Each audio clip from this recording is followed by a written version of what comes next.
এটা খুব দুঃখজনক যে একটার পর একটা ঘটনা ঘটে গেছে, এবং ধরেন যে এই খুনি জিয়া কিন্তু প্রায় অলমোস্ট 14-15 বছরই তো আর্মি থেকে বাইরে, কিন্তু সম্পূর্ণ বিধি বহির্ভূত ভাবে কিন্তু সে দেখেন কর্নেল থেকে মেজর জেনারেল পর্যন্ত হয়ে গেছে। সে কখনো আর্মিতে ব্যাক করে নাই, কিন্তু আর্মি প্রমোশন কিন্তু একটার পর একটা তার হয়ে গেছে। এটা নিয়েও প্রশ্ন করার মতো মানে কোন মহান অফিসার আমরা পেলাম না আর কি আর্মির ভেতরে। হ্যাঁ, একটা জিনিস কনক ভাই যদি আমাকে অ্যালাউ করেন, আমরা কিন্তু এই যে ছাত্র জনতার বৈষম্য বিরোধী যে আন্দোলন, যে কারণে পরিবর্তনটা আসছে, তার মধ্যে জিয়ার ইনভলভমেন্টটা, সেই কিলিং গুলো আমরা ভুলে যাচ্ছি। আমরা ডিবি হারুনের কথা বলতেছি, বাকিদের কথা বলতেছি। এই যে এটা কিন্তু জিয়ার অধীনে একটা কনসার্টেড এফোর্ট, জিয়ার সেই জায়গাটাতে।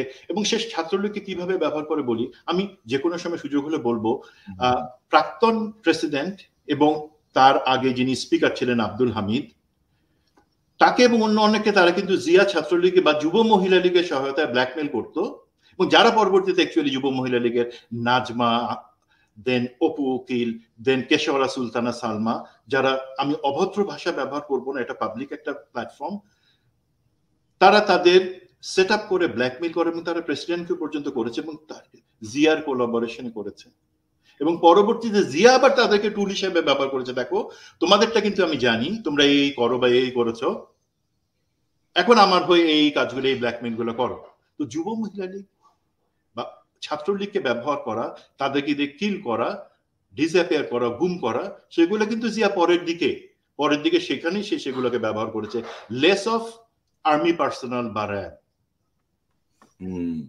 তো এই 250টা কন্ট্রাক্ট কিলিং এর কথা বলছেন আপনি, এই সংখ্যা কি এরকমই হবে নাকি এটা আরো বাড়বে? বা 250টা, এত বছরে 250টা জিয়ার মতো কিলার, নাকি সংখ্যা আরো বেশি? বা হেফাজতের লাশগুলো কেমন মারা গেছে বা ডিসপোজ কিভাবে হয়েছে, এই সম্পর্কে আপনার কোনো ধারণা কি আছে? হেফাজতের লাশগুলো ডিসপোজ করার সম্পর্কে আমার কাছে যে তথ্য আছে, সেটা কিন্তু আমি 100% সঠিক কিছু বলবো না, বা সেটা আমার সাথে যতটুকু কথা হয়েছে, যেটা আমি যাচাই করতে পারি নাই, সেটা হচ্ছে 3 জায়গায় সেগুলো ফেলা হয়েছে। একটা হচ্ছে কক্সবাজারে, 2 নম্বর হচ্ছে কুমিল্লা, যেই ব্রিজ আছে ঢাকা কুমিল্লা বড় ব্রিজটা, সেটার নিচে, এবং 3 নম্বর যেটা হচ্ছে, সরি এগেইন আমি অত্যন্ত দুঃখিত, কাউকে অবশ্যই যেটা হার্ট করে থাকতে পারে পরিবারদেরকে, সেগুলাকে ছোট টুকরা করে বিভিন্ন জায়গায় ফেলা হয়েছে। এবং এই কাজগুলা কিন্তু জিয়া নিজে সরাসরি করতে হচ্ছে তা না। 2013 সালের মধ্যে সে কিন্তু নিজেকে এমন একটা জায়গায় নিয়ে গেছে যেখানে প্রশাসন, পুলিশ, র্যাব এবং বিভিন্ন লোকজন যারা সরকারের অনুগ্রহ পাইতে চায়, তাদেরকে সে ব্যবহার করে এই কাজগুলো করেছে। তো আমি সেটা শুনেছি, এই অপারেশনের সাথে অংশগ্রহণ করেছে এমন 2 জনের কাছ থেকে। বাট আমি আবারও বলি, এটা আমি ভেরিফাই করবার তৃতীয় কোনো সূত্র পাই নাই। কি পরিমাণ হত্যা হয়েছে হেফাজতে? তারা বলেছে 70 জনের মতন, 70 জনের মতন তারা। বাট জিনিসটা খেয়াল রাখবেন, তারা একটা স্পটের কথা বলেছে, বাংলাদেশ ব্যাংকের এক্সটেনশনের কথা বলেছে। বাট আমরা জানি 3টা স্পটে তাদেরকে ব্লক করে এই কিলিংটা হয়েছে।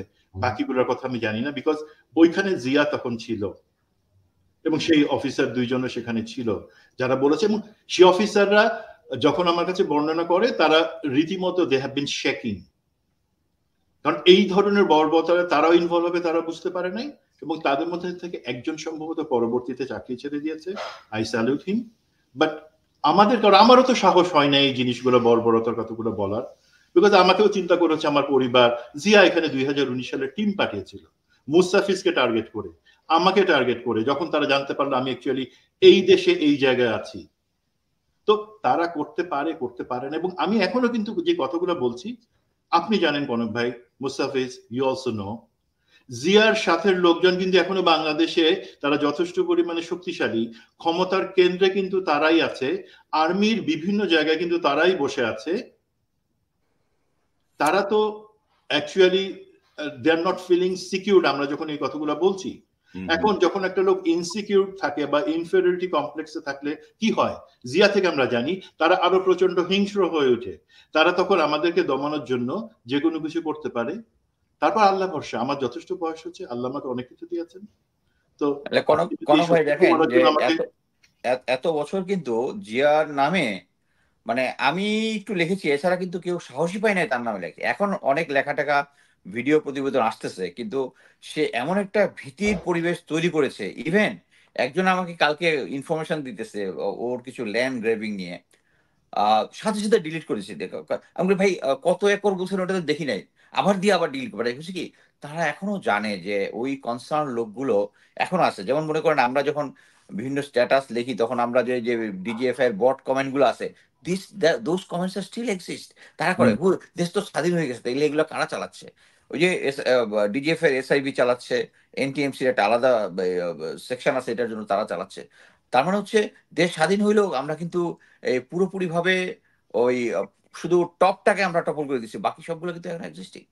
দে আর ওয়ার্কিং ফর দ্য তাহলে ফিউচার। তাহলে আপনি কি মনে করেন যে মানে মেজর সুমন যেটা বললেন বা আপনার যে বক্তব্য, জিয়াকে মানে ফাঁক পেতে বের হয়ে যাবে, বা জিয়াকে কি তার অপকর্মের সহযোগিতা নিরাপদ করে ফেলবে, বা এখন কারণ আমার ধারণা একটা হচ্ছে, মানে ও যেটা করে সে সময় মাল্টিপল প্ল্যানিং, তার সবসময় মাল্টিপল প্ল্যানিং থাকে, বাট একটা প্ল্যানিং বলতে সে একটু ইয়া হয়ে গেছে। সে তার এসকেপ টাইমটা এক্স্যাক্টলি কখন হবে অ্যাকচুয়ালি আমরা তো কেউই বুঝতে পারি নাই অ্যাকচুয়ালি। যে মনে করেন যে আমরা ইউএন হেডকোয়ার্টারে একদিন করেছি, টাইম স্কোয়ারে করেছি, ব্যানার, তারপরে ফেস্টুন, এগুলো সব আমার রুমে এখনো ডাম করা আছে। আমরা তো জানি না এত কুইক টাইম শেখ হাসিনা পড়ে যাবে।